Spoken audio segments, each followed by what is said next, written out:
Hello dear students, હું પ્રશાંત પંચાલ આપ સૌનું વર્લ્ડ ઇન બોક્સ એકેડેમીની યુટ્યુબ ચેનલ ઉપર હાર્દિક સ્વાગત કરું છું. ફ્રેન્ડ્સ, આ પ્લેટફોર્મ ઉપર એટલે કે યુટ્યુબ ઉપર આપણે વર્લ્ડ ઇન બોક્સ એકેડેમી દ્વારા ફ્રી ઓનલાઈન બેચનું આયોજન કરવામાં આવી રહેલું છે. આ અંતર્ગત હું તમને આજે ઇંગ્લિશ સબ્જેક્ટમાં સિમ્પલ પ્રેઝન્ટ ટેન્સનો પાર્ટ 3 ટીચ કરાવવાનો છું. આના અગાઉના બે લેક્ચરની હું વાત કરું તો મેં simple present tense part 1 and part 2 બંને ડિસ્કસ કરેલા છે. તો તમે પહેલા એ પાર્ટ જોઈ લેજો. એમાં કોઈ બી ડાઉટ હોય તો મને કમેન્ટ સેક્શનમાં પૂછી લેજો. તો આજે આપણે પાર્ટ 3 શરૂ કરવાનો છે. ઠીક છે, તો રેડી થઈ જાઓ પેન અને પેપર લઈને.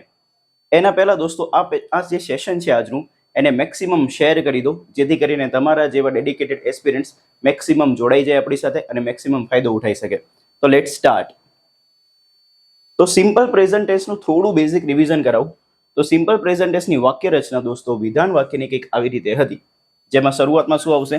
સબ્જેક્ટ, પછી V1 અથવા SK ES, પછી ઓબ્જેક્ટ પ્લસ અધર વર્ડ્સ. અહીંયા હવે આપણે ધ્યાનથી જોવા જઈએ તો મેં તમને લાસ્ટ બે લેક્ચર્સમાં શીખવાડ્યું છે કે સબ્જેક્ટ પ્રમાણે જ હંમેશા શું આવશે? ક્રિયાપદનું રૂપ આવશે. ક્રિયાપદના બે રૂપની ચોઈસ છે, એક છે V1 ને એક છે SK ES. તો કયું રૂપ કયા સબ્જેક્ટ માટે આવશે એ થોડું રિકોલ કરી લઈએ, જેથી કરીને દરેકને ફાયદો થાય. તો જ્યારે friend subject I, we, you, they, plural એટલે કે બહુવચન નામ હોય ત્યારે ફ્રેન્ડ્સ આપણે હંમેશા V1 રૂપ મૂકીશું. એવું રૂપ મૂકીશું V1. આ ઇંગ્લિશ લેંગ્વેજનો એક નિયમ છે જે આપણે સેકન્ડ લાસ્ટ લેક્ચરમાં શીખ્યા છીએ. Next, he, she, it singular જ્યારે સબ્જેક્ટ હશે ત્યારે ક્રિયાપદનું કયું રૂપ આવશે? SK ES વાળું. તો આવું તમને યાદ હશે તો ધ્યાન આપજો.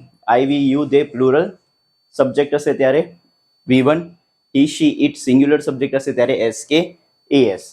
તો નેક્સ્ટ આપણે એના પછી દોસ્તો શીખ્યા હતા કે કોઈ બી વાક્યને નકાર બનાવવું હોય ને સિમ્પલ પ્રેઝન્ટ ટેન્સમાં રાખવું હોય તો કઈ રીતે બનશે? તો એની વાક્ય રચના હતી subject plus do does plus not plus V1 plus object plus other words. ફરીથી રિમાઇન્ડ કરાવું છું, આ મેં તમને ઓલરેડી છેલ્લા બે લેક્ચરમાં ટીચ કરાવેલું છે. તો એટલા માટે દોસ્તો આપણે આવી રીતે જઈ રહ્યા છીએ. તમે એને પહેલા જોઈ લો, એને શીખી લો તો તમને વધુ ફાયદો થશે.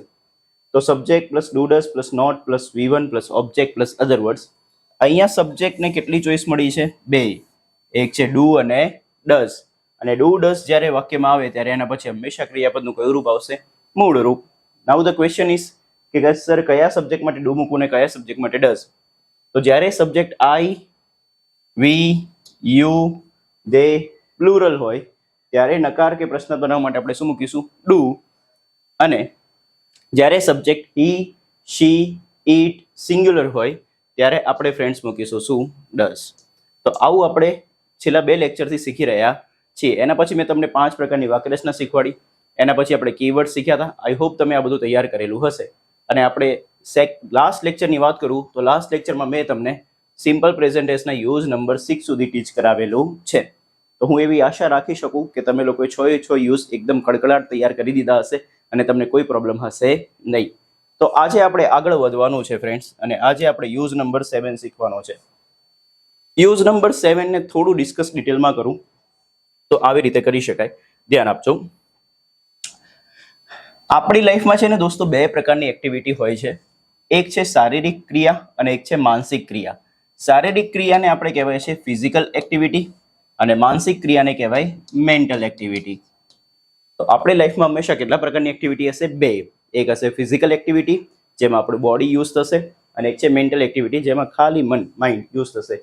તો ફિઝિકલ એક્ટિવિટી લાઈક રનિંગ કરવી તો એક ફિઝિકલ એક્ટિવિટી છે, વોકિંગ કરવું ફિઝિકલ એક્ટિવિટી છે, એક્સરસાઇઝ કરવી ફિઝિકલ એક્ટિવિટી છે. બટ કોઈને પસંદ કરવું મેન્ટલ એક્ટિવિટી, કોઈને પ્રેમ કરવો મેન્ટલ એક્ટિવિટી, કોઈના વિશે કંઈક ને કંઈક વિચારવું મેન્ટલ એક્ટિવિટી. તો આ બધી કઈ એક્ટિવિટી કહેવાય? Mental activity. એમાં પર્ટિક્યુલર ગ્રામરને એક નિયમ બનાવેલો છે કે ઇંગ્લિશ લેંગ્વેજમાં જ્યારે બી મેન્ટલ એક્ટિવિટી બતાવી હોય ત્યારે ફ્રેન્ડ્સ હંમેશા આપણે સિમ્પલ ટેન્સનો જ ઉપયોગ કરીએ છીએ. અને સિમ્પલ ટેન્સને ગુજરાતીમાં કહેવાય સાદો કાળ. વન્સ અગેન, ઇંગ્લિશની લેંગ્વેજમાં મેન્ટલ એક્ટિવિટી દર્શાવવા માટે હંમેશા કયો ટેન્સ આવશે? Simple tense. અને સિમ્પલ ટેન્સને ગુજરાતીમાં શું કહેવાય? સાદો કાળ. સેકન્ડ થિંગ કે આ સિમ્પલ ટેન્સ તો 3 છે. સિમ્પલ પ્રેઝન્ટ ટેન્સ છે, સિમ્પલ પાસ્ટ ટેન્સ છે, સિમ્પલ ફ્યુચર ટેન્સ છે. તો કયા સમયમાં દર્શાવવાની તો એ ડિપેન્ડ કરે છે કે તમે કયા સમયની વાત કરો છો. માન લો કે મારે મેન્ટલ એક્ટિવિટી પ્રેઝન્ટ સમયમાં બતાવી છે. કયા સમયમાં? પ્રેઝન્ટ. પ્રેઝન્ટ એટલે કે હાલ અત્યારનો સમય. તો ફ્રેન્ડ્સ મેન્ટલ એક્ટિવિટી બતાવવા માટે હું સિમ્પલ ટેન્સમાં કયા સમયની વાત કરીશ? પ્રેઝન્ટ. અને એટલા માટે મારા ટેન્સનું નામ બનશે, એ ટેન્સ છે કયો? Simple present tense. કેવો tense friends? Simple present tense. Same વેમાં મેન્ટલ એક્ટિવિટી ભૂતકાળના સમયની બતાવી હોય તો મારા માટે પાસ્ટ આવતું અને એના માટે ટેન્સ બનતો સિમ્પલ પાસ્ટ ટેન્સ. તો વન્સ અગેન આ કોન્સેપ્ટને ક્લિયર કરીએ કે આપણી લાઈફમાં ટોટલ કેટલા પ્રકારની એક્ટિવિટી છે? બે. એક છે ફિઝિકલ એક્ટિવિટી, એક છે મેન્ટલ એક્ટિવિટી. મેન્ટલ એક્ટિવિટી દર્શાવવા માટે હંમેશા ઇંગ્લિશની લાઈફમાં કયો ટેન્સ આવે? Simple tense. ને સેકન્ડ થિંગ, મેન્ટલ એક્ટિવિટી જે સમયની હશે એ પ્રમાણે સિમ્પલ ટેન્સનો ઉપયોગ થશે. મેન્ટલ એક્ટિવિટી પ્રેઝન્ટ સમયની રહી તો દોસ્તો ઉપયોગ થશે સિમ્પલ પ્રેઝન્ટ ટેન્સનો, જે અત્યારે આપણે શીખવાનો છે. તો વર્તમાન સમયની માનસિક ક્રિયા બતાવવા માટે વન્સ અગેન વર્તમાન સમયની એટલે કે વર્તમાન સમયની કેવી ક્રિયા? માનસિક ક્રિયા બતાવવા માટે આપણે હંમેશા સિમ્પલ પ્રેઝન્ટ ટેન્સનો ઉપયોગ કરીએ છીએ. તો મેં અહીંયા અમુક છે ને મેન્ટલ એક્ટિવિટી એટલે કે માનસિક ક્રિયાઓ લખીને આપી છે, જેના ઉપર આપણે એક નજર નાખીએ. એક છે દોસ્તો બિલીવ, લાઈક, ડિસલાઈક, લવ, એડોર, વોન્ટ, વિશ, ડિઝાયર, હેટ, ટ્રસ્ટ, ઇમેજિન. તો આમાંથી અમુકની વાત કરું. લાઈક ડિસલાઈક પસંદ કરવું, નાપસંદ કરવું. બિલીવ વિશ્વાસ કરવું. વોન્ટ ઈચ્છા. ડિઝાયર તીવ્ર ઈચ્છા. હેટ નફરત. ટ્રસ્ટ વિશ્વાસ કરવો. ઇમેજિન કલ્પના કરવી. તો આ બધી એક્ટિવિટી બેઝિકલી કેવી છે? મેન્ટલ એક્ટિવિટી છે, જેમાં આપણને કોઈ ફિઝિકલી કામ કરવાનું હોતું નથી. તો આ મેન્ટલ એક્ટિવિટી માની લો કે મારે વર્તમાનમાં બતાવી છે, તો હું હંમેશા એક જ ટેન્સનો ઉપયોગ કરીશ ઇંગ્લિશ લેંગ્વેજમાં, અને એ ટેન્સ હશે આપણો ફ્રેન્ડ્સ સિમ્પલ પ્રેઝન્ટ ટેન્સ. તો આ કોન્સેપ્ટ આપણે અત્યારે શીખ્યા. હવે તમને લાસ્ટ 2 સેશન્સમાં શીખવાડેલી વાક્ય રચના, જે મેં અત્યારે સવારના તમને હમણાં થોડા સમય પહેલા રિવાઇઝ કરાઈ, એ તમને આવડવી જોઈએ. દેટ મીન્સ સેશનની શરૂઆતમાં મેં તમને રિવાઇઝ કરી. એ શું હતી? તો સબ્જેક્ટ પ્લસ V1 અથવા SKES plus object. Once again subject plus V1 અથવા SKES પ્લસ ઓબ્જેક્ટ. આ વાક્ય રચના તમને યાદ હોવી જોઈએ. સેકન્ડ થિંગ, તમને બીજું શું યાદ હોવું જોઈએ? કે કયા સબ્જેક્ટ માટે કયું રૂપ આવશે એ પણ યાદ હોવું જોઈએ. તો ફરીથી એક વખત રિકોલ કરાવી દઉં કે જ્યારે બી સબ્જેક્ટ, અલર્ટ રહેજો હા, જ્યારે બી subject I, we, you, they plural હોય ત્યારે આપણે મૂકવાનું V1, ને જ્યારે બી subject he, she, it singular હોય ત્યારે મૂકવાનું SKES વાળું રૂપ. Once again I, we, you, they plural હશે તો V1, he, she, it singular હશે તો SKES. આ યાદ રાખજો. તો ફોકસ કરજો. દેખો સર, અમને કેમ નહીં ખબર પડશે કે આ બધી ફિલિંગ ધ બ્લેન્કમાં મેન્ટલ એક્ટિવિટી છે? તો ઓપ્શન્સ પરથી, જેમ કે અહીંયા ઓપ્શનમાં મેં તમને ક્રિયા લખીને આપી છે, જેમ કે વોન્ટ એટલે કે ઈચ્છવું, લાઈક પસંદ કરવું, લવ પ્રેમ કરવો, બિલીવ વિશ્વાસ કરવો. તો આ બધી જ કેવી એક્ટિવિટી છે ફ્રેન્ડ્સ? Mental activity. અને મેન્ટલ એક્ટિવિટી વર્તમાનમાં કયા ટેન્સમાં આવે? સિમ્પલ પ્રેઝન્ટ ટેન્સમાં. તો ધ્યાનથી દેખો, સબ્જેક્ટ કોણ છે? I. તો I સબ્જેક્ટ હોય ત્યારે V1 નું રૂપ આવે. તો વોન્ટનું V1 એટલે કે વોન્ટનું મૂળ રૂપ શું થશે? વોન્ટ પોતે. તો I want to become an IPS officer. Next, subject કોણ છે? યુ. તો યુ માટે બી ક્રિયાપદનું કયું રૂપ આવશે? V1 એટલે કે મૂળ રૂપ. તો તમે યુ માટે શું મૂકશો? લાઈક. એક્ઝામમાં અલગ અલગ 4 ઓપ્શન આપેલા હોય, આપણને ખબર પડવી જોઈએ કે સિમ્પલ પ્રેઝન્ટ ટેન્સમાં મેન્ટલ એક્ટિવિટી આવશે અને એમાં સબ્જેક્ટ તરીકે યુ હોય તો હંમેશા કેવું રૂપ આવે? V1 જ આવે. તો એ 4 ઓપ્શનમાંથી તમારે આઈડેન્ટિફાય કરવાનું રહે. લવ એટલે કે પ્રેમ કરવો, તો સબ્જેક્ટ કોણ છે? હી. હવે હી જ્યારે સબ્જેક્ટ હોય ત્યારે ક્રિયાપદનું રૂપ આવશે દોસ્તો એસ અથવા ES વાળું. તો દોસ્તો અહીંયા લવમાં તમે એસ કે ES લગાવી શકો છો. તો શું બની જશે? Loves. We dash in God, believe એટલે કે વિશ્વાસ કરવો. તો બિલીવ કેવી ક્રિયા છે? Mental activity. અને એ મેન્ટલ એક્ટિવિટી દર્શાવવા માટે બી કયો ટેન્સ આવશે? Simple present tense. તો વી જ્યારે સબ્જેક્ટ હોય વી, તો એ સબ્જેક્ટ માટે આપણે હંમેશા કેવું રૂપ મૂકવાનું હોય? V1. તો વી માટે શું આવશે ફ્રેન્ડ્સ? બિલીવ. તો આ રૂલને ખાસ યાદ રાખજો. એક્ઝામમાં વારે ઘડીએ પૂછાય છે કે મેન્ટલ એક્ટિવિટી દર્શાવવા માટે હંમેશા ઇંગ્લિશ લેંગ્વેજમાં કયો ટેન્સ હોય છે? Simple tense. હવે ડિપેન્ડ કરે છે કે મેન્ટલ એક્ટિવિટી છે કે નહીં. પ્રેઝન્ટની હશે તો તમે કયો ટેન્સ વાપરશો? Simple present tense. પાસ્ટમાં હશે તો સિમ્પલ પાસ્ટ ટેન્સ. જ્યારે પાસ્ટની વાત આવશે ત્યારે આપણે પાસ્ટમાં ભણાવીશું, ત્યારે આપણે વાત કરીશું એની. તો આઈ હોપ અહીંયા સુધી ક્લિયર હશે. યુઝ નંબર 7 કમ્પલસરી યાદ રહેવું જોઈએ. કેવી ક્રિયાની વાત કરી? Mental activity. તો હવે આપણે આગળ વધીએ friends. Now we are moving forward to use number 8. Use number 8 is very important. તો એને હું તમને બે પાર્ટમાં સમજાવી દઉં.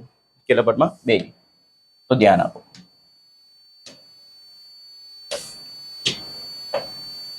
અલર્ટ રહેજો. યુઝ નંબર 8 નો એક રૂલ તો એવી છે કે વાક્યની શરૂઆત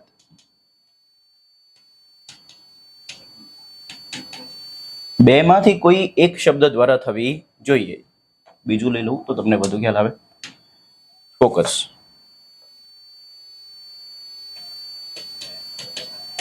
વાક્યની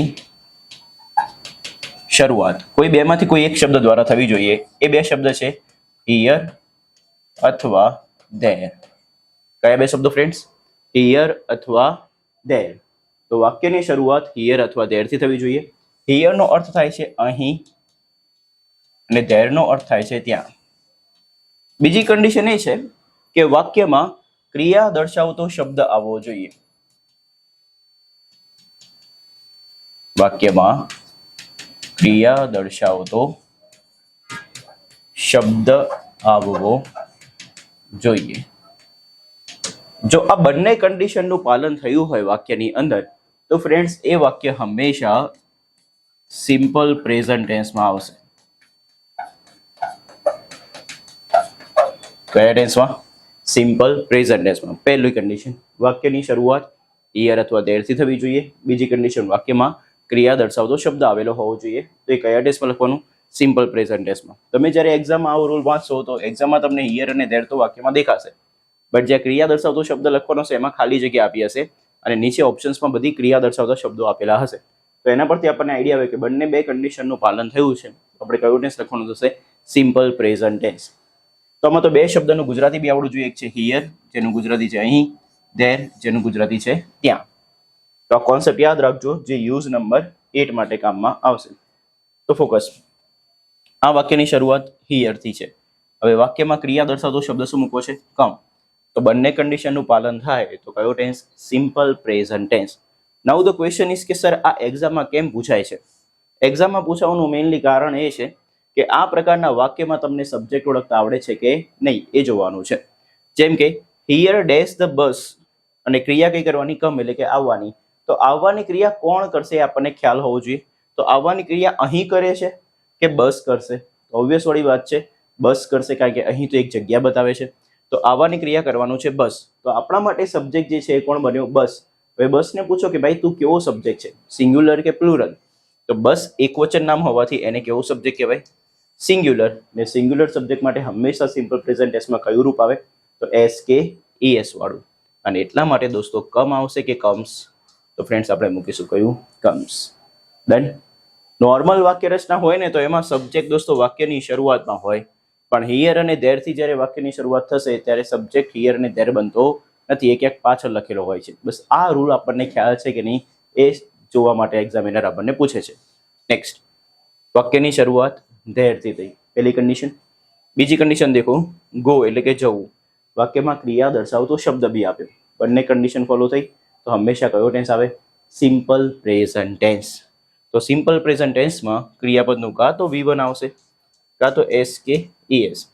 સબ્જેક્ટ કોણ છે એ જોઈ લો ખાલી. ધેરનું ગુજરાતી થાય ત્યાં અને ટ્રેન તો ટ્રેન. તો ત્યાં જવાની ક્રિયા કોણ કરશે? તો ટ્રેન કરશે. તો આપણા માટે સબ્જેક્ટ કોણ થયું? ટ્રેન. હવે ટ્રેન સિંગ્યુલર સબ્જેક્ટ હોવાના લીધે એના માટે શું લખશો? V1 લખશો કે SKES? તો SKES. જ્યારે બી ક્રિયાપદના મૂળ રૂપનો એન્ડ O થી થાય ત્યારે પાછળ શું લાગશે? ES લાગશે. આવું યાદ રાખજો. There dash the balloon. તો વાક્યની શરૂઆત ધેરથી થઈ. સેકન્ડ પોઈન્ટ, વાક્યમાં ક્રિયા દર્શાવતો શબ્દ મૂકવાનો છે તો સિમ્પલ પ્રેઝન્ટ ટેન્સ થયું. એમાં સબ્જેક્ટ કોણ છે? બલૂન. તો બલૂન જ્યારે સબ્જેક્ટ બન્યો, બલૂન એટલે કે ફુગ્ગો, તો ફુગ્ગાને પૂછો કે ભાઈ સિંગ્યુલર કે પ્લુરલ? તો એ બલૂન છે ફ્રેન્ડ સિંગ્યુલર. ને સિંગ્યુલર માટે શું આવશે એસ કે ઈએસ, ને એસ કે ઈએસ માટે તમે શું મૂકશો goes. Clear? Because A singular છે. વાક્યની શરૂઆત શેનાથી થઈ હિયરથી. વાક્યમાં ક્રિયા દર્શાવતો શબ્દ કયો મૂકવાનો કમ. બંને કન્ડિશન ફોલો. તો ફ્રેન્ડ્સ કયો ટેન્સ સિમ્પલ પ્રેઝન્ટ ટેન્સ, જેમાં સબ્જેક્ટ કોણ છે યોર ટેક્સી. તો ટેક્સી કેવો સબ્જેક્ટ કહેવાય તો ટેક્સી એક સિંગ્યુલર નામ છે, તો ટેક્સી સિંગ્યુલર સબ્જેક્ટ બન્યો. સિંગ્યુલર સબ્જેક્ટ બને તો ક્રિયાપદનું એસ કે એસ વાળું રૂપ આવે, તો તમે કમ લખશો કે કમ્સ, તો ફ્રેન્ડ્સ આપણો આન્સર આવશે કમ્સ. કન્ફર્મ? તો આ આપણને યાદ હોવું જોઈએ. તો કેટલી કન્ડિશનનું પાલન થવું જરૂરી છે? બે. પહેલી કન્ડિશન વાક્યની શરૂઆત હિયર અને ધેરથી થવી જોઈએ. બીજી કન્ડિશન વાક્યમાં ક્રિયા દર્શાવતો શબ્દ આપેલો હોવો જોઈએ. તો હંમેશા કયો ટેન્સ આવશે સિમ્પલ પ્રેઝન્ટ ટેન્સ. હજુ આમાં એક પાર્ટ છે જેની આપણે ચર્ચા કરવાની છે, ધ્યાન આપજો. સેમ કોન્સેપ્ટ છે, જોઈ લો. પહેલા ફ્રેન્ડ્સ દેખો, વાક્યની શરૂઆત હિયર અથવા ધેરમાંથી થઈ ગઈ, પહેલી કન્ડિશન. બીજી કન્ડિશન વાક્યમાં ક્રિયા દર્શાવતો શબ્દ મૂકવાનો છે, કયો ગો. તો બીજી કન્ડિશનનું બી પાલન થયું. તો ફ્રેન્ડ્સ હંમેશા કયો ટેન્સ આવે સિમ્પલ પ્રેઝન્ટ ટેન્સ, જેમાં સબ્જેક્ટ કોણ છે શી. તો શી માટે તમે શું લખશો? તો તમને ખ્યાલ છે કે જ્યારે બી subject he she it singular હોય ત્યારે ક્રિયાપદનું હંમેશા એસ કે ઈએસ વાળું રૂપ આવે. તો સી માટે ગો લખશો કે ગોઝ? તો સી માટે આવશે દોસ્તો ગોઝ, કારણ કે ઓ થી એન્ડ થયું છે એટલા માટે ઈએસ લાગશે. કોઈને કદાચ એવો ડાઉટ હોય કે સર ક્રિયાપદના મૂળ રૂપને આ એસ ક્યારે લગાવવાનું અને ઈએસ ક્યારે લગાવવાનું, તો એ મેં સિમ્પલ પ્રેઝન્ટ ટેન્સના પાર્ટ 1માં શીખવાડેલું છે. આપણે ડિટેલમાં જઈને બધું શીખી રહ્યા છીએ દોસ્તો, તો એનો ફાયદો ઉઠાવો ને મેક્સિમમ એને તૈયાર કરી નાખો, જેથી કરીને એક્ઝામમાં કોઈ જાતની પ્રોબ્લેમ ના થાય. નેક્સ્ટ ફ્રેન્ડ્સ, વાક્યની શરૂઆત શેનાથી થઈ હિયરથી, અને વાક્યમાં ક્રિયા દર્શાવતો શબ્દ કયો મૂકવો કમ. તો બંને કન્ડિશન ફોલો થઈ. બંને કન્ડિશન ફોલો થાય તો દોસ્તો કયો ટેન્સ થાય સિમ્પલ પ્રેઝન્ટ ટેન્સ. ને સિમ્પલ પ્રેઝન્ટ ટેન્સમાં સબ્જેક્ટ કોણ છે દે. તમને ખ્યાલ છે સબ્જેક્ટ જ્યારે આઈ વી યુ દે પ્લુરલ હોય ત્યારે ક્રિયાપદનું કયું રૂપ આવે મૂળ રૂપ. તો અહીંયા આન્સર શું આવશે કમ. નેક્સ્ટ, વાક્યની શરૂઆત ધેરથી થઈ. વાક્યમાં ક્રિયા દર્શાવતો શબ્દ ગો મૂકવાનો છે, બંને કન્ડિશનનું પાલન. તો હંમેશા પાછો સિમ્પલ પ્રેઝન્ટ ટેન્સ. સબ્જેક્ટ કોણ છે યુ, તો યુ માટે શું આવશે V1, એટલે શું બને ગો. વાક્યની શરૂઆત હિયર અથવા ધેરમાંથી થઈ. વાક્યમાં ક્રિયા દર્શાવતો શબ્દ મૂકવો, તો કયો ટેન્સ સિમ્પલ પ્રેઝન્ટ ટેન્સ, જેમાં સબ્જેક્ટ કોણ છે હિયર છે કે પીઝા. તો અહીંયા આપણો સબ્જેક્ટ છે પીઝા, અને પીઝા સબ્જેક્ટ એક સિંગ્યુલર નામ બતાવે ને સિંગ્યુલર નામ માટે હંમેશા કેવું રૂપ આવે એસ કે ઈએસ વાળું રૂપ. તો અહીંયા આપણે આન્સર લખીશું દોસ્તો, એ હશે અરાઇવ્સ. કેવું હશે અરાઇવ્સ. નેક્સ્ટ, વાક્યની શરૂઆત ધેરથી. વાક્યમાં ક્રિયા દર્શાવતો શબ્દ ગો મૂકવાનો, બંને કન્ડિશનનું પાલન. તો કયો ટેન્સ સિમ્પલ પ્રેઝન્ટ ટેન્સ. ને સિમ્પલ પ્રેઝન્ટ ટેન્સમાં સબ્જેક્ટ તરીકે કોણ છે હી, તો હી માટે શું આવે એસ કે ઈએસ, એટલા માટે જવાબમાં શું આવશે ગોઝ. તો આ બંને વસ્તુ આપણને યાદ હોવી જોઈએ. હવે નાઉ ધ ક્વેશ્ચન ઇઝ કે સર આ બંને રૂલમાં ફરક શું છે? તો ધ્યાનથી દેખો, મેં જ્યારે તમને સબ્જેક્ટિવ પ્રોનાઉન લખીને આપ્યું શી ધે યુ હી, તો બધા સબ્જેક્ટિવ પ્રોનાઉન છે. તો એ આયા હિયર અને ધેરની તરત જ પછી, અને એના પછી ક્રિયાપદ આવ્યું. બટ એક મેજિક બતાવું, એક બીજો રૂલ બતાવું, તો એને કંઈક આવો છે કે હિયર અને ધેરે લખ્યું, હવે એના પછી મેં અહીંયા શું લખીને આપ્યું તમને સબ્જેક્ટિવ પ્રોનાઉન કહેવાય કે નામ કહેવાય? તો આ બસ ટ્રેન બલૂન ટેક્સી આ બધા શું છે નામ છે. નામ હશે તો નામ ક્યાં આવશે વાક્યના એન્ડમાં, અને એની પહેલા ક્રિયાપદ આવશે. જ્યારે સબ્જેક્ટિવ પ્રોનાઉનમાં આવું થતું નથી. સબ્જેક્ટિવ પ્રોનાઉન હિયર અને ધેરની તરત જ પછી આવી જાય છે, અને એના પ્રમાણે પાછળ શું આવે છે ક્રિયાપદ. એટલા માટે મેં તમને બંને પ્રકારની પ્રેક્ટિસ કરાવી.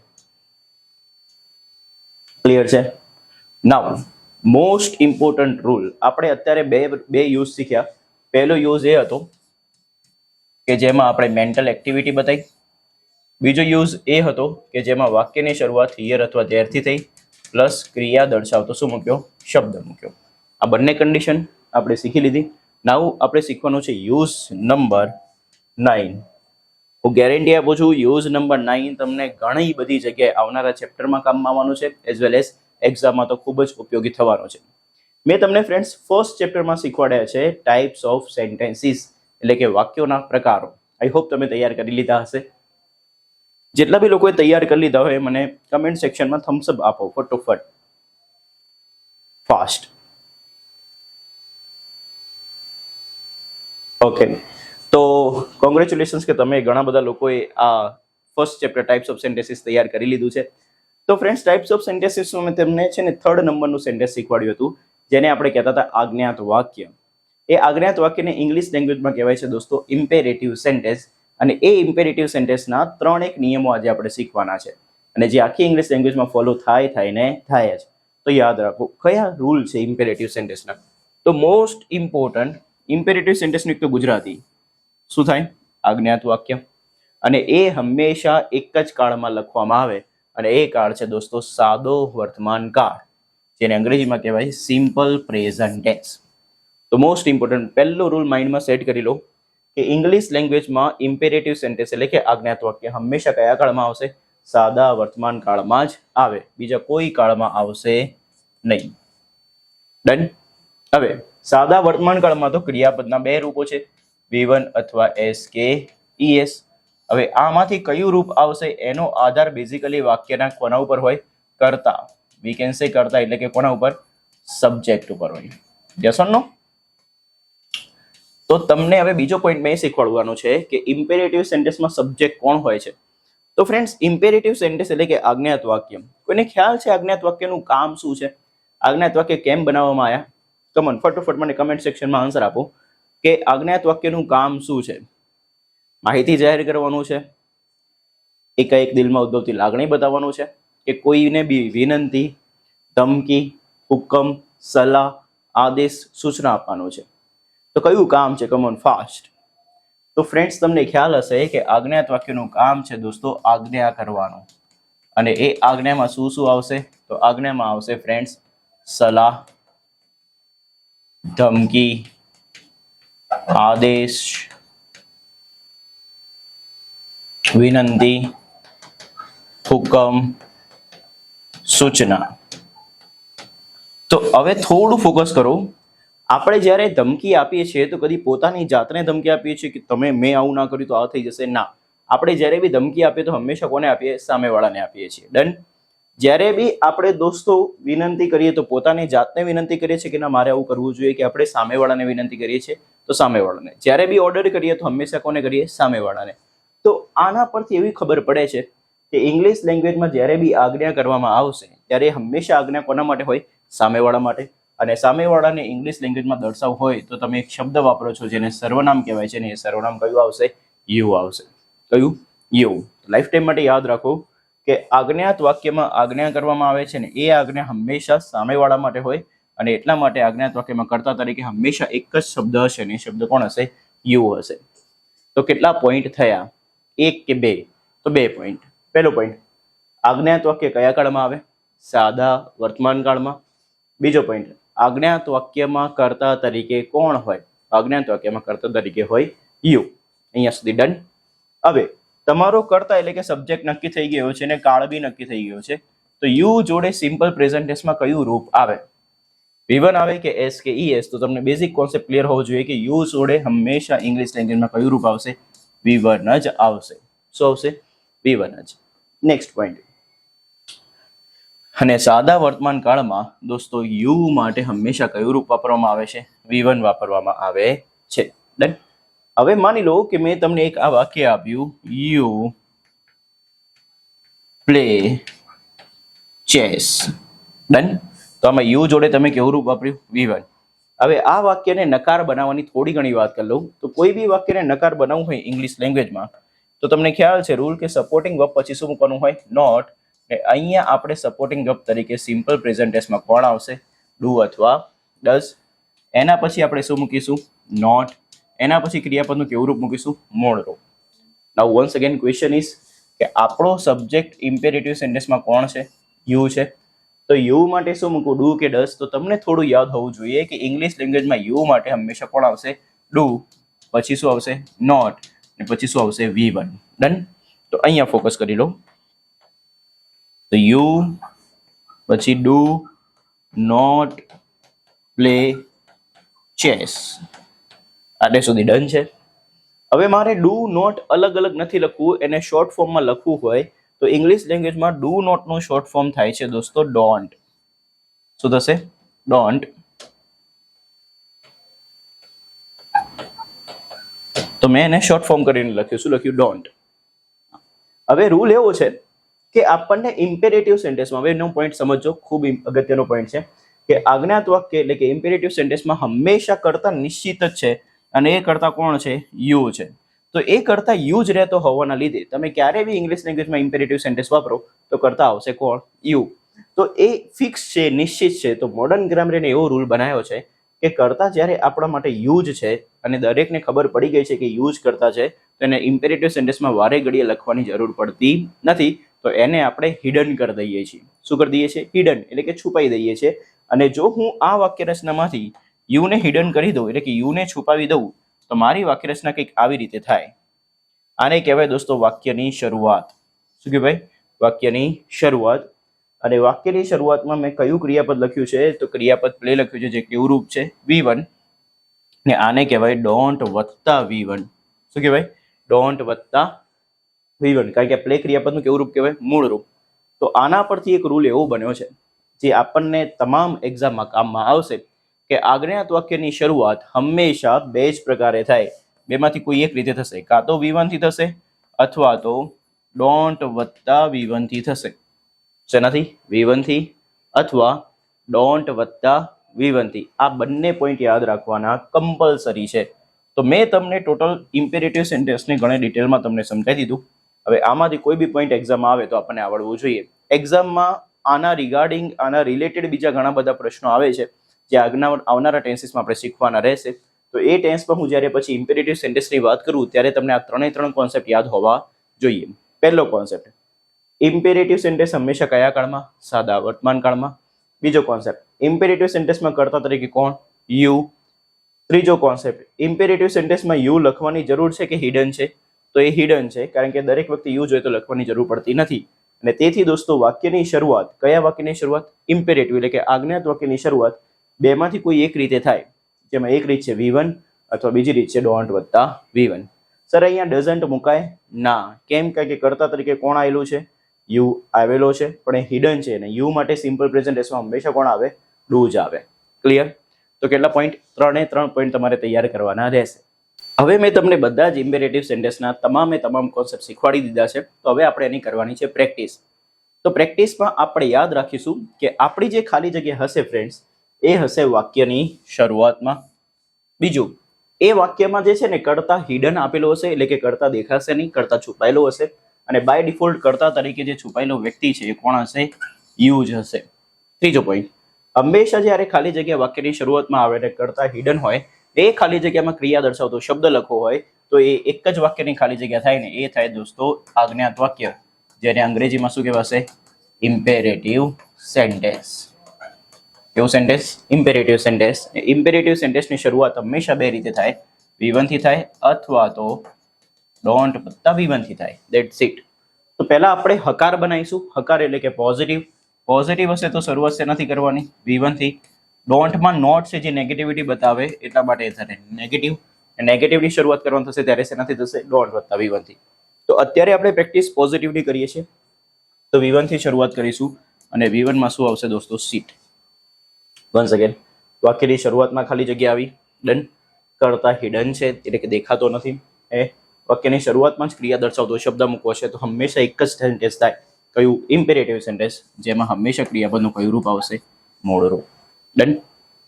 ડેશ યોર હેન્ડ રાઇટિંગ, વાક્યની શરૂઆતમાં ખાલી જગ્યા, કર્તા હિડન છે અને ક્રિયા દર્શાવતો શબ્દ મૂકવો છે તો કયું વાક્ય? ઇમ્પેરેટિવ સેન્ટેન્સ, જેની શરૂઆત શેનાથી થશે? V1. તો અહીંયા તમે લખી દેશો શું? ઇમ્પ્રુવ. આ તો બનાવ્યા અમે પોઝિટિવ વાક્ય. હવે મારે નેગેટિવ બનાવવું હોય તો શરૂઆત શેનાથી થાય? ડોન્ટ વત્તા V1 થી. તો હું આની આગળ એક શબ્દ લગાવી દઉં, એ છે દોસ્તો ડોન્ટ. તો ડોન્ટ સીટ ડાઉન. તો આ વાક્યની શરૂઆત ડોન્ટ વત્તા V1 થી થઈ ગઈ. હેલ્પ, એમાં નકાર બનાવવો હોય તો આગળ શું લખીશ? Don't help. ઇમ્પ્રુવ, એને નકાર બનાવવો તો આગળ શું લખીશ? Don't improve. મારો સિમ્પલ ક્વેશ્ચન તમારા બધા માટે કે અહીંયા ડોન્ટ એટલે કે ડુ જ કેમ આવે છે? ડસ કેમ નથી લખી શકતા? એનું કારણ તમારે મને કમેન્ટ સેક્શનમાં લખીને આપવાનું છે. મેં તમને હમણાં જ ઇમ્પેરેટિવ સેન્ટેન્સનો કોન્સેપ્ટ સમજાવ્યો, એમાં મેં તમને ડિટેલમાં જઈને સમજાયેલું છે. તો પ્લીઝ ધ્યાન આપજો કે અહીંયા ડુ જ કેમ આવે છે, ડઝ કેમ નથી આવતું, એનું કારણ શું છે. ડન.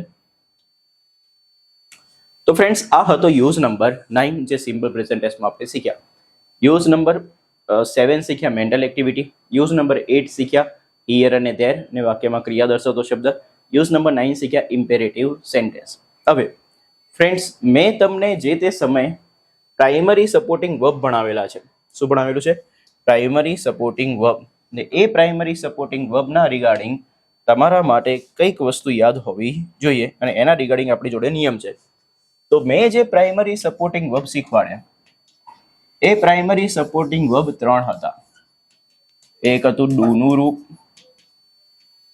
એક હતું બી નું રૂપ, એક હતું હેવ નું રૂપ. હવે આ ત્રણેયને એક સ્પેસિફિક કામ સોંપેલા છે, જેમાં અત્યારે મારે કામ બતાવવું છે કોનું? હેવના રૂપનું.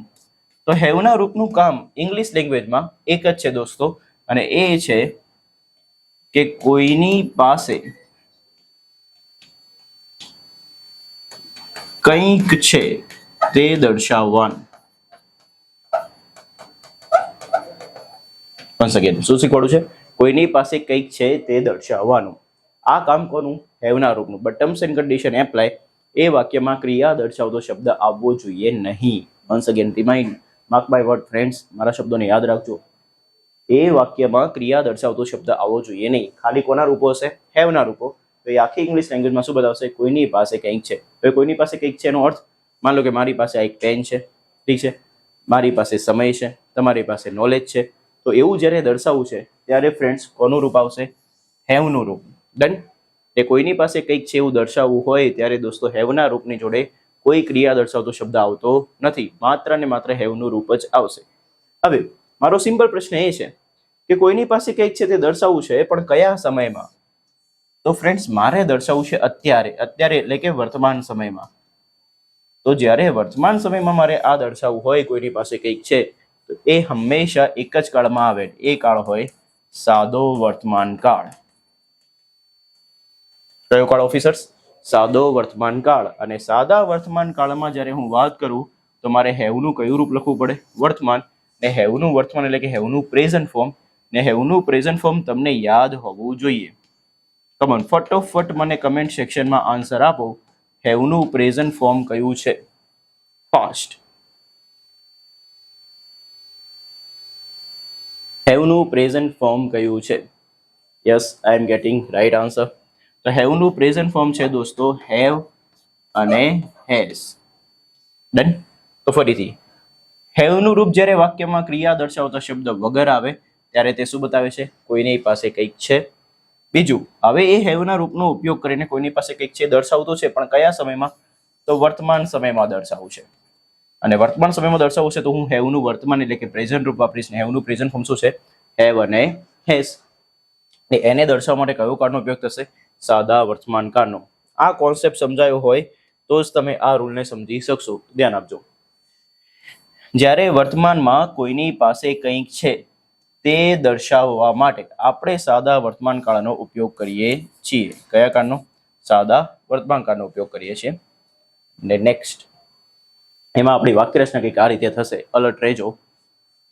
કર્તા પ્લસ હેવનું વર્તમાન રૂપ પ્લસ કર્મ. કર્તાની અંગ્રેજીમાં શું કહેશો? સબ્જેક્ટ. હેવનું વર્તમાન રૂપ શું થાય? હેવ હેઝ પ્લસ શું બનશે? ઓબ્જેક્ટ. તો પાછું ધ્યાન આપો, આ એ જે સબ્જેક્ટ છે એ સબ્જેક્ટને ક્રિયાપદની કેટલી ચોઈસ મળી? 1 કે 2? તો પાછી ચોઈસ છે આ હેવ અને હેઝ. એટલે ટોટલ કેટલી ચોઈસ થઈ ગઈ? 2. તો જ્યારે ચોઈસ આવે ત્યારે દોસ્તો કોના ઉપર આધાર રાખવાનો છે? સબ્જેક્ટ ઉપર. તો સબ્જેક્ટ પ્રમાણે જ હેવ કાં તો હેઝમાંથી કયું રૂપ આવશે નક્કી થશે. તો જ્યારે સબ્જેક્ટ ફ્રેન્ડ્સ આપણી માટે કોણ હોય? આઈ, વી, યુ, દે, પ્લુરલ. ત્યારે આપણે ક્રિયાપદનું રૂપ મૂકીશું કયું? હેવ. જ્યારે આપણી જોડે સબ્જેક્ટ હશે કોણ? હી, શી, ઇટ, સિંગ્યુલર. ત્યારે આપણે ક્રિયાપદનું રૂપ મૂકીશું ફ્રેન્ડ્સ હેઝ. અને યાદ રાખો, આવનારા ઘણા ટેન્સીસમાં કોન્સેપ્ટ આવશે ને તમને હેલ્પફુલ થશે. તો થોડી મહેનત કરી લો ફટોફટ. I, we, you, they, plural subject ત્યારે કેવું રૂપ? Have. He, she, it singular subject ત્યારે કેવું રૂપ? Has. That's it. Once again, I, we, you, they plural, have, he, she, it singular, has. જેને પ્લુરલ નાઉન એ ના ખબર હોય તો કહી દઉં, પ્લુરલ નાઉન એટલે કે બહુવચન નામ, ને સિંગ્યુલર નાઉન એટલે કે એકવચન નામ. આ બધું જ કોના સ્થાને હોવું જોઈએ? સબ્જેક્ટના સ્થાને. તો આપણી વાક્યરચના શું બનશે? Subject plus have has plus object. તો ફોકસ કરવું. હવે એની થોડી પ્રેક્ટિસ કરીએ આપણે. જેમ કે મારે અહીંયા હેવ અને હેઝ આ બંને ઓપ્શનમાંથી કોઈ એક રૂપ મૂકવું છે. તો સબ્જેક્ટ કોણ છે? આઈ. તો આઈ માટે શું આવશે? Have. I have a pen. મારી પાસે એક પેન છે. સબ્જેક્ટ કોણ છે? દે. તો દે માટે હેવ હેઝ માંથી હેવ.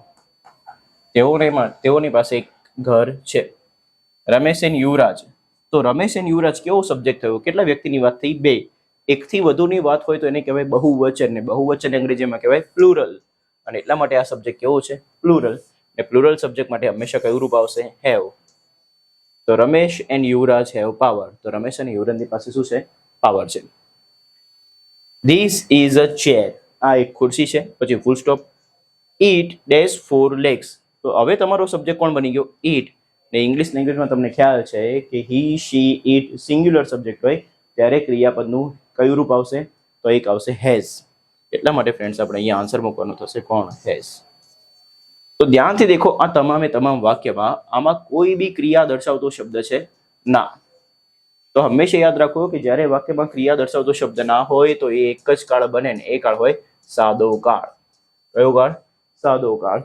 બીજું, જ્યારે ક્રિયા દર્શાવતો શબ્દ નથી ને તમે હેવનું રૂપ વાપર્યું છે તો એ હેવનું રૂપ હંમેશા ઇંગ્લિશ લેંગ્વેજમાં એક જ કામ કરશે અને એ કામ હશે કોઈની પાસે કંઈક છે તે દર્શાવવાનું. શું દર્શાવવાનું? કોઈની પાસે કંઈક છે તે દર્શાવવાનું. હવે પ્રશ્ન એ થાય કે સર સાદા કાળમાં આ કયો કાળ બને? તો તમામે તમામ વાક્ય રચનામાં આપણે કયા બે રૂપો મૂક્યા છે? હેવ અને હેઝ. અને હેવ અને હેઝ એક એવા રૂપ કહેવાય? વર્તમાન રૂપ. અને એટલા માટે દોસ્તો આને કયો સમય બતાવે? વર્તમાન. તો આ ત્રણેય શબ્દોને ભેગા કરો તો કયો કાળ બનશે? સાદો વર્તમાન કાળ. ક્લિયર છે? તો આ રીતે ફ્રેન્ડ્સ ઇંગ્લિશ બનેલું છે જે તમને ખબર પડવી જોઈએ. હવે આનું આપણે ફ્રેન્ડ્સ બનાવીએ કેવું? નકાર. એ નકાર બનાવવા માટે સપોર્ટિંગ વર્બ તરીકે સિમ્પલ પ્રેઝન્ટ ટેન્સમાં કોણ આવશે? Do does. ડુ ડઝ પછી શું આવશે? નોટ. અને ડુ ડઝ ના દર્શન થાય તો દોસ્તો હંમેશા હેવનું કેવું રૂપ આવે? કોઈ બી ક્રિયાપદ હોય એનું કેવું રૂપ આવે? મૂળ રૂપ. તો તમે અહીંયા હેવનું શું મૂકશો? મૂળ રૂપ. જેની પ્રોપર વાક્ય રચના બનાવું તો કંઈક આવી બને. Subject plus do does plus not plus હેવનું મૂળ રૂપ શું થાય? હેવ પોતે plus object. So are you ready for practice? તો ધ્યાન આપો. હવે તમે મેચ્યોર ઇનફ છો કે તમને આટલી ખબર પડવી જોઈએ કે કોના માટે ડુ આવે ને કોના માટે ડઝ. કારણ કે આપણે ઘણી બધી વખત પ્રેક્ટિસ કરી છે. તો બી એક વખત રિવાઇઝ કરી દઉં કે જ્યારે subject I, we, you, they plural ત્યારે મૂકવાનું ડુ. જ્યારે subject he, she, it singular ત્યારે મૂકવાનું ડઝ. તો ધ્યાન આપો. આઈ, ડુ, નોટ, પછી હેવ કે હેઝ? તો have. I do not have a pen. જેને શોર્ટમાં બોલો તો આવી રીતે બોલાય, I don't have a pen. Subject કોણ છે? સ્મિતલ. તો સ્મિતલ માટે ડુ આવશે કે ડઝ? તો ઓબ્વિયસ વાળી વાત છે, ડઝ નોટ. પછી હેવ કે હેઝ? હેવ. તો Smital doesn't have long hair. Subject કોણ છે? Ramesh and Yuvraj. સિંગ્યુલર કે પ્લુરલ? તો પ્લુરલ. તો એના માટે શું આવે? ડુ. પછી ડુ ના દર્શન થાય એટલે હંમેશા પાછળ કેવું રૂપ? મૂળ રૂપ. મૂળ રૂપ તરીકે કોણ છે અહીંયા? હેવ. કન્ફર્મ? તો ફ્રેન્ડ્સ આપણે આ શીખ્યા જેમાં આપણે નકાર બનાવ્યું. હવે આપણે બનાવીશું કેવું? પ્રશ્નાર્થ. અને પ્રશ્નાર્થ બનાવવા માટે તમે શું કરશો? સપોર્ટિંગ વર્બને ઉઠાવીને ક્યાં લઈ જશો? સબ્જેક્ટની પહેલા. તો સપોર્ટિંગ વર્બ તરીકે અહીંયા કોણ છે? Do does. જેને ક્યાં મૂકી દો? સબ્જેક્ટની પહેલા. Do does plus subject plus have plus object. મારો સિમ્પલ પ્રશ્ન અહીંયા હેઝ કેમ ના આવ્યું? હેવ જ કેમ આવ્યું? એ મને કમેન્ટ સેક્શનમાં લખીને આપો. એનો આન્સર આપો કે આ વાક્ય રચનામાં પાછળ હેવ જ કેમ છે, હેઝ કેમ નથી? જે કોન્સેપ્ટને ક્લિયર કરી લીધા હશે તમે લોકોએ તો તમને આવડી ગયું હશે. એનું રીઝન હું તમને બતાવું દોસ્તો. અહીંયા સપોર્ટિંગ વર્બ તરીકે કોણ આવી ગયું છે? Do does. ને ઇંગ્લિશ લેંગ્વેજમાં જ્યારે ડુ કે ડઝ સપોર્ટિંગ વર્બ તરીકે આવે ત્યારે હંમેશા લાઈફમાં કેવું રૂપ હોય? મૂળ રૂપ જ હોય. ને અહીંયા હેવ હેઝમાંથી હેવનું મૂળ રૂપ મૂકવાનું છે ને એટલા માટે શું આવ્યું છે? હેવ. તો દેખજો આપણે પ્રશ્નાર્થ બનાવીશું. પ્રેક્ટિસ કરીએ આ કોન્સેપ્ટની. તો કરતા કોણ છે? આઈ. તો આઈ માટે ડુ અને પાછળ હેવ. અહીંયા સબ્જેક્ટ કોણ છે? સ્મિતલ. તો સ્મિતલ માટે ડઝ. પછી શું આવશે? હેવ. અહીંયા રમેશ એન્ડ યુવરાજ. સબ્જેક્ટ કોણ છે? રમેશ એન્ડ યુવરાજ. તો સિંગ્યુલર કે પ્લુરલ? તો પ્લુરલ. ને પ્લુરલ સબ્જેક્ટ માટે શું આવે દોસ્તો? ડુ. અને પછી પાછળ શું આવશે? હેવ. હમણાં જુનિયર ક્લર્કમાં દોસ્તો આ કોન્સેપ્ટના બેઝ ઉપર 2 માર્ક્સના પ્રશ્નો હતા. કેટલા? 2 માર્ક્સના. હવે એક્ઝામમાં ભૂલ શું પડે છે ખબર છે સ્ટુડન્ટ્સને? આવી રીતે લખીને આપ્યું હોય,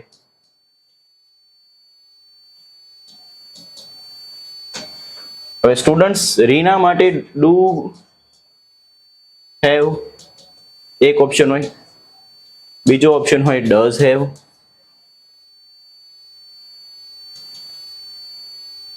ત્રીજો ઓપ્શન હોય ડુ હેઝ, એ ચોથો ઓપ્શન હોય ડઝ હેઝ.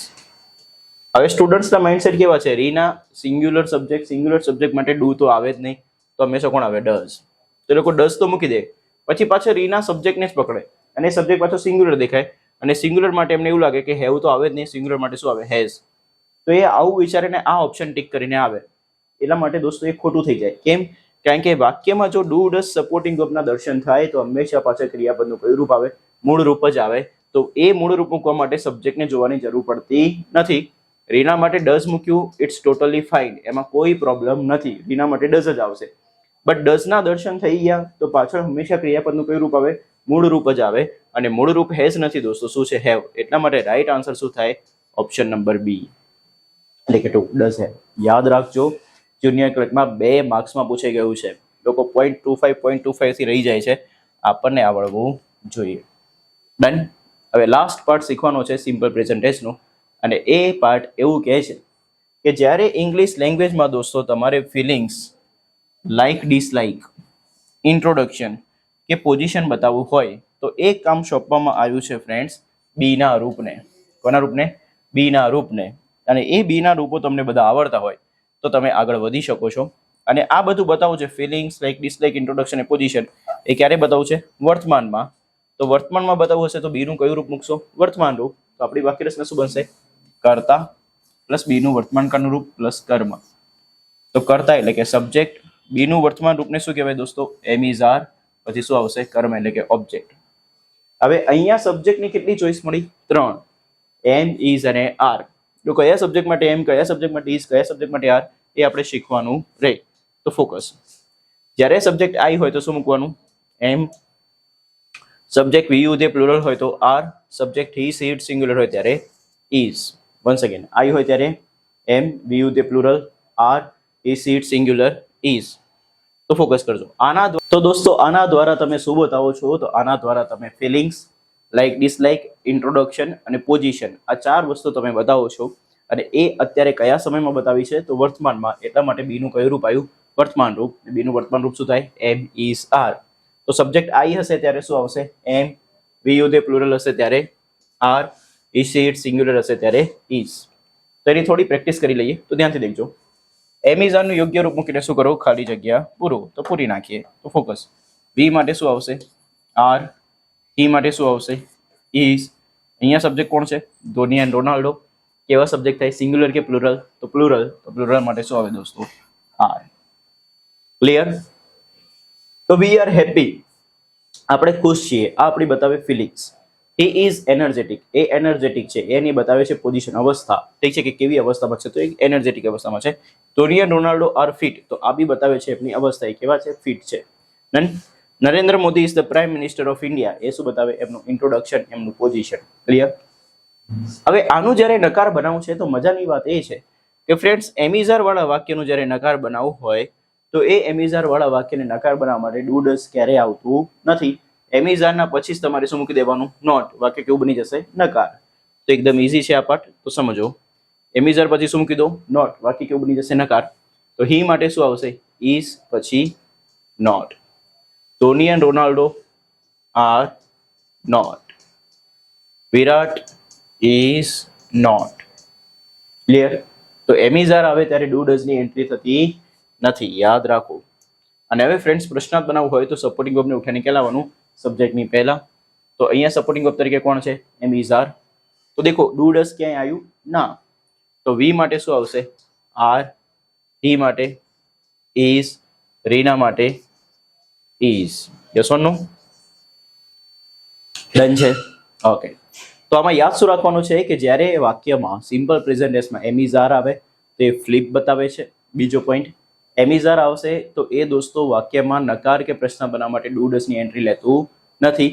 એ હંમેશા પોતાની રીતે જ નકાર બનાવે ને પોતાની રીતે જ પ્રશ્ન બનાવે છે. તો આ હતો દોસ્તો સિમ્પલ પ્રેઝન્ટ ટેન્સ, જેમાં મેં તમને ટોટલ 54 ફિલિંગ ધ બ્લેન્કની પ્રેક્ટિસ કરાવી. આખા યુટ્યુબ ઉપર ક્યાંય દોસ્તો આટલી ડિટેલમાં ટીચિંગ કરવામાં આવી રહ્યું નથી ઇંગ્લિશ સબ્જેક્ટનું. તો પ્લીઝ આ સેશનને મેક્સિમમ લાઇક કરો, શેર કરો, અને અમારી એફર્ટ્સ તમને ખરેખરમાં ગમતી હોય તો મેક્સિમમ કમેન્ટ કરો વિડીયોના એન્ડમાં, જેથી કરીને કોઈ બી સ્ટુડન્ટ આવે આ વિડીયોને જોવા તે સૌથી પહેલાં કમેન્ટ જોવે છે, અને કમેન્ટમાં તમારા રિપ્લાય હશે તો તમને એ લોકો ડેફિનેટલી આખો વિડીયો દેખશે. તો please support us and enjoy your beautiful life.